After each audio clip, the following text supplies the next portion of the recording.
So gaming is the most immersive format in media. We do look at gaming as media. A little bit more context. I come from a brand background, so I think brand. My job was to scale clothing into 300 million, 200 million for the world's largest companies. So it's trying to sell 100,000 units of something you already have. That was my job. So I naturally think brand, and I also look at gaming as media. Again, most immersive, the least measurable. It's not at you, it's with you. And I think this is really important when you think about media. You're not scrolling, you're just not dead moving through, but you're focused, you're engaged, you're building, you're creating return, and you're bringing in friends. So you're socializing and you're connecting. I look at gaming as the new brick and mortar where you can go in and wander around a store and learn about a brand. Gaming gives me that energy. Obviously, the attention is here, 3.3 billion gamers, 2.3 billion are mobile, 600 million gamers are playing some sort of branded experience every month. 24 billion hours in-game. So when we look at social media, they're kind of winning. They have 87.5 million or billion hours. So they dominate in raw time, but gaming has the depth, the immersion, and the intent per session. So when you're thinking about marketing, these are the things that you're looking for.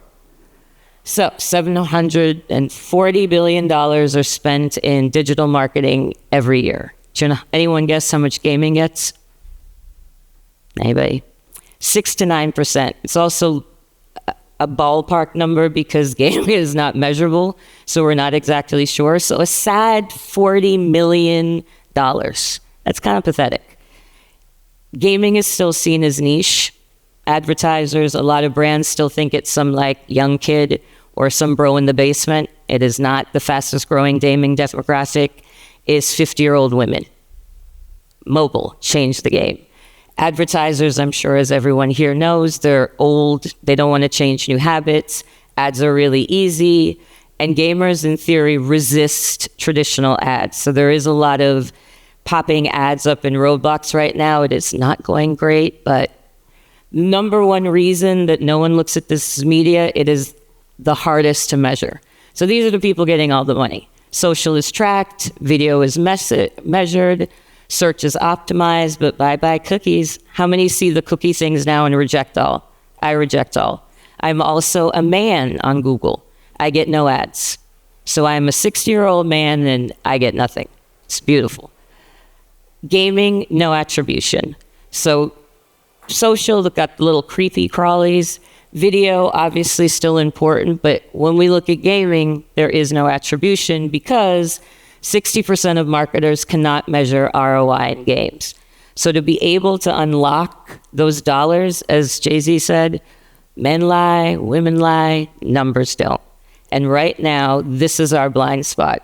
We cannot measure performance, which means they cannot benchmark it to other brands. So we've captured the attention, but we're not capturing the budgets. For us, how it started, POC Lab is launching PlayNet as a product. We were building games for L'Oreal, Alo, NYX, Walmart. Our last game was with Walmart, and it was for the 50th anniversary of hip-hop. Not two things you would think about Walmart. Hip-hop, Walmart makes no sense. In gaming, it does, and I think that's why we get so excited. We're able to take any marketing campaign and gamify it in a way that's unique and individual versus social.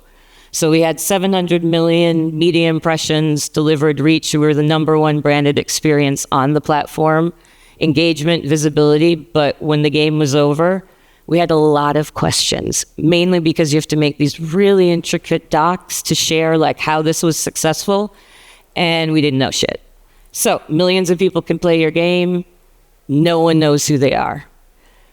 Platforms know everything because I want to say that they're focused on ensuring that the gaming environment is most important. Brands aren't really at high level, but I think now they've been seeing the opportunity with brands.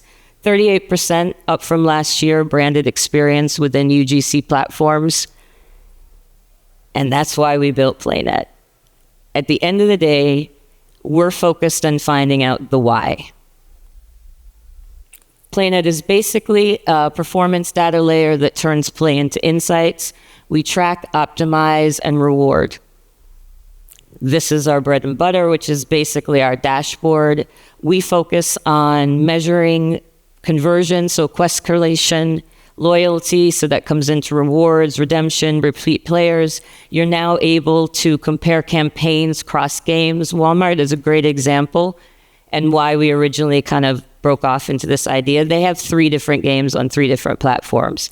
Right now, there is no cross-platform continuity, so there is no way for them to look at each game and say, guess what? Roblox is actually more successful than our Minecraft game, or Minecraft, which no one's excited about, which I actually love that platform. Minecraft is blowing everyone away. They're more focused on the redemption. They're interested. The last part, which I get really excited about, is our CRM integration. So we make your game the campaign. There is a brand page, a specific analytics. The analytics is not something that the player sees, but they do see the brand page. And the brand page is basically all your games, all your challenges, front end to player, back end to monetize. Really simple user flow or player flow. Find a game. In this case, we're using Skyward. It's a built-in game. You're playing, you're enjoying. You finish the quest that PlayNet is sponsored. Pop up, claim your reward. Goes to PlayNet. There's your reward. Every action from Roblox to PlayNet has been tracked and saved on the brand's dashboard. The brand is able to control that data. For us, though, nope, next. No game, no problem. We're doing mini games. This is what I'm most excited about, to be honest, because we're now able to build in through the CRM loyalty partner syncs. So if you have a Nike membership, you have a Sephora membership, we can create mini games for them to play and earn points, and those points will show up in their account. It's not anything that needs to move. They played, Sephora loves it. We have a frenemy game with 2 of the brands that we're working with. They're the same 2 different cosmetic companies, very similar alignment. They're going to battle against each other to see which fan really stands for them. And at the end, we're able to reward and monetize the winners. For the player, it's really simple. They're already playing what they love. They're earning their points and they're earning their rewards. They come in, they either cash out, depending on what the brand wants to do for the reward, or they win peanut points. We're changing that. It's a terrible name within to reward otherwise. For us, we're really looking at the new use cases or use cases that are connecting the new internet. So there was a football game or a football club that recently launched a game within Roblox. They launched a limited edition skin. There was only 50K of them. It sold out in 5 minutes. Main challenge, they were trapped in Roblox. They couldn't take it anywhere else. So those 50K, while it was lovely for them to get it, they have no idea, again, who they are. With our AI agent, any brand that's on there is able to read player behavior, understand what's happening, guide the brand on what is really the smarter play with the recommended campaign, what time, and then for the player, they can see where they want to opt up on their rewards. If they love skins and we see that they love collecting skins, these are the games that they can play through. My favorite part is also to overplay. So if the player has been playing and has not slept, we're going to alert them, reward them for getting off and to stop, to go outside, touch some grass, I don't know, look at something else, not here. Ew. We have a player-first privacy, so I'm sure when everyone went tracking, ew. There is no personal data. We track actions. We track user behavior. If you do not want to opt in, you do not have to. If you wanted to share your first-party data, the brands are going to have to pay for that. So for us, it's really about rewarding attention and understanding that we don't want to be like the creepy cookies and extracting data. We want to add value. So why we love Sui. We didn't have to mention Web3. If you notice my entire thing, I did not mention chain, cookie, anything that had to do with Web3. We've extracted it all. This is the #1 reason why we have gotten the brands that we have. Half of the teams were Web3 teams. They've all removed that name. They're now emerging technologies. The ZK login, being able to do the Web 2 boarding, it's my little thing to show dynamic assets. The dynamic assets is probably the most exciting for us when we look at mini games. So we have a daily quest where you're basically just clicking to get like a gachi. So it's growing and growing and growing. There is your reward. When you said the Peaky Blinders, my brain immediately went to, ooh, we could totally gamify that on chain. So what PlayNet unlocks for the ecosystem, this side, we have been really focused more on the Web 2 audiences, those that predominantly can't stand Web 3. When we talk about Roblox, Minecraft, Fortnite, those are not gamers that hear blockchain or hear Web 3 and go, oh, yay. They go, ew, because they're not interested in it. So we are also changing the perception of what on-chain is. Every action is on-chain. For the ecosystem, what we can offer is real engagement tracking, instant verification. We're able to have proof of action, and we build a shared layer. So if there's 5 games on Sui, we can connect them all, create a reward layer, and then also look at the ecosystem as a whole. Why is this game performing stronger than this game? We believe that participation drives loyalty, which drives more transactions, and that's our ecosystem growth. For us, where we're at, so we're stealth still, strategic pilots on the way. We've gone on mainnet, 1 milestone down. We have 6 brands. Sorry, I can't mention them, NDAs, but they're across beauty, entertainment, and sports sectors. We really focused on brands, thank you, that had a built-in fandom. I'm also looking within the K-drama, so K-dramas and K-pop as far as entertainment. Anywhere where there's fans that you really want to unlock. My goal is honestly to gamify everything. I want you to tell me what you think at 1,000%, I can gamify it for you. Fans love to play, they want to earn, they want to show that they're the best, they want to outmaneuver everyone, and that's why gamification should be considered media. We have 2 Roblox studios integrated, and we're now doing cross-platform checking, so we're looking between Minecraft and Roblox, how they work together. We're looking for partners. So we want to use case on the Web 2 side, we're good, but on Web 3 side, we want to look at use cases around loyalty systems. If you want to build a loyalty point system, on-game integration. So if you want to bring your game on our platform and we can assist with brand integration, we don't want to build all the games. We want to actually have others on form. It does need to be web-based, and it cannot have Web3 front-facing. It needs to be extracted to most of it. Last, you can use our analytics tools, which it's a smart contract listener, so any behavior on-chain it listens to, so it's a different focus around analytics. I'm really excited about partnering with a DeFi platform. I believe that there is a lot of education that still needs around crypto for us to be able to gamify a quest, let's say like learn to stake in 30 days. Every action is immediately tracked on chain, so you can verify it quickly. The rewards based on completion immediately go into your wallet, so everything is just done to allow people to be educated. They won't need to have a wallet. They won't need to log in because it's all extracted. So if anyone's in DeFi and wants to like brainstorm on that, I would love to do that. So tap in. Please scan the QR code and join our early access. Right now, it's not much, but once all our brands are onboarded, this will move into a mystery. I am the founder. Please don't ask me crazy technical things. I cannot help you, but my CTO is amazing and she can. She was also part of the development team for Assassin's Creed, so she's all games all the time. And then we have our partnership and growth Nick. Join our Telegram channel. It's basically a comms channel right now, but thank you very much. Thank you, Sui, for the support, and yay! That's it. I love what you're doing, Simone. I do. So I have one question for you, and then questions. Okay. Okay. Yeah. Sorry. Okay. I'm not going to let you escape just yet. So you come from a Web 2 background. Yes. You come from a non-technical background. Yes. So what did you understand was happening on chain that was an opportunity that led you here? Because I think we typically know a lot of people enter the Web3 ecosystem because YOLO tokens. But what specifically led you to believe that this gap was a gap that could be bridged in order to create the company that you have now? So our first game we built on Sandbox. They're an investor. I have to say that out loud. So we built it on Sandbox, and it was with Nick's.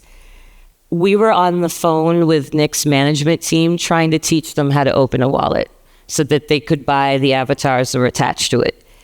While Web3 was hot at the time, so everyone just wanted to participate, and it was built around a marketing strategy. So they're very much into Pride. It was a metaverse Pride game. They were able to tap in. We created avatars, but the clunkiness of the experience was horrible. It performed. We had zero data, and for a brand, that's like death. So we were not making things up, but finding ways to prove that this was successful, whether it's selling out of the NFTs, blah, blah, blah. Our last experience, so we started moving and testing out different platforms. With Walmart, we used Spatial, which is Web3 adjacent, but it was the same thing. We still couldn't find any data that could prove or even give any inclination. So my brain immediately moves to, but this is not enough. Like, I want to understand why. Additionally, I want to connect. Why shouldn't a brand have a one-to-one relationship? They spent $2.2 million to build X game, and they're doing it to like future-proof and talk to new audiences, next-gen audiences, but they know nothing. So we don't touch marketing budgets. There's a very specific experiential budget, but this big one, we don't get to play in. And that's the budget I want. We want the big budget. It's also really interesting, like one of the brands that is onboarding was so excited, not even about the product, they love the product, but the fact they could show this to a management team and at the end go, this is on chain. Instead of it being, it's an NFT, and notice I didn't say gamifying loyalty because that's the new big Web3 thing. Starbucks can come on instead of a weird art token. They can just gamify their loyalty play and it goes in there, you win coffee. So I think it's more, my brain just naturally wants the simplicity of it, and that's why we chose Sui. So we met with several other blockchains, and not being able to extract fully and having just to even say it, that was problematic. From a technical side, I just knew gaming was the opportunity. Like, my brain literally lights up the same way I used to design clothes and take a fabric and turn it into 20 different things. To me, gaming is the same thing. There is nothing you cannot gamify. And for that reason, it's the most immutable and interesting forms of media. We just need it to be measurable for people to see that it can be media. Amazing. Okay, opening the floor for questions for POC Labs and Simone. I think I covered it all. Oh yeah, Ben. Okay, yeah, it's fine. And over. Scared. I'm like scared. I think it's really cool, firstly. So thank you. Nice. I'm interested in like how, I know you said not to ask technical questions, so I'm trying to make it sound technical. But go ahead. I can answer to a certain degree. So how is the attribution actually like taking place? And then like what sort of events do you listen to? So on-chain or off-chain? Either. So off-chain, it's an API and a code that's plugged into the game. So the developer, it immediately triggers and we start tracking. So the game developers, we have certain quests in certain places where we're saying this is an opportunity. Once they claim, they move in, we're still tracking them. The part that we want to be very clear is that this reward is for what we're basically gleaning or taking from you. For us, it's a plus 13 space. So from roadblocks over, we have to be plus 13 to be compliant. You also cannot be under the age of 13 to have a wallet. So for us, plus 13. The attribution comes from the game. We're just tracking how they behave, and that's all through code. Does that answer your question? I think so, yeah. I got another one. Sorry. On-chain, basically, you register your smart contract, and it's the same thing. So anything that's on those smart contracts, we're listening to it. Okay, cool. The next question is, who are you speaking to? Is this predominantly brand direct? Because at the top you said like this is media, which I know big media agencies deal with media, tend to be like, for whatever reason, allergic to gaming, as you said. So is this like predominantly brand direct, or have you had conversations with media agencies? So we have 3 agencies that we're currently speaking through. While it is, again, even media, you say media and everyone's like, They have gaming departments. They have blockchain areas. They're very specific. we speak to the gaming portfolios. And the number one thing is, again, we can't look at gaming because we can't measure it. So not being able to measure it is one of the reasons why they're very anti. I forgot your original question. Oh, brands. We are talking to brands direct, but we're also talking to agencies like Publicis that have very defined groups. And we're looking at it not so much as ad spend. We want to basically make your game the campaign. We look at it very differently. I'm not anti pop-ups, but in a gaming environment, like through Roblox, throwing up an ad or any kind of like programmatic, no player wants, they're playing. And again, it's the most immersive media. It is the campaign. And you can take your entire marketing budget through those 12 months. I love, to summarize something that I think captured my imagination when we first spoke again, I think it was about a year ago. Oh my God, it was so long ago. It was just a year. Forever. Is, you know, the battle that brands do have with attention. So you can't just take my cookies. I am rejecting them all. You can't just pop up. I am absolutely shutting that down. You're going to give me something that is more fun, which is a game. I'm already going to do that anyway. And you're also going to capture that behavior in a way that then allows me to follow through and earn back. And I think as a way of telling somebody with attention, a average person, that this is a fair way to acquire your attention. Ethical. It's ethical. It's fair. And although it's not necessarily like the most innovative brands, when I see that Walmart is investing in this and has done game experiences like this, it does give me hope for what on-chain technology allows normal businesses to do. Yeah. So they're kind of marrying those two capabilities and the broader business opportunities that exist in commerce. So I really appreciate it. Thank you so much. Thank you. For presenting Thank you. to us.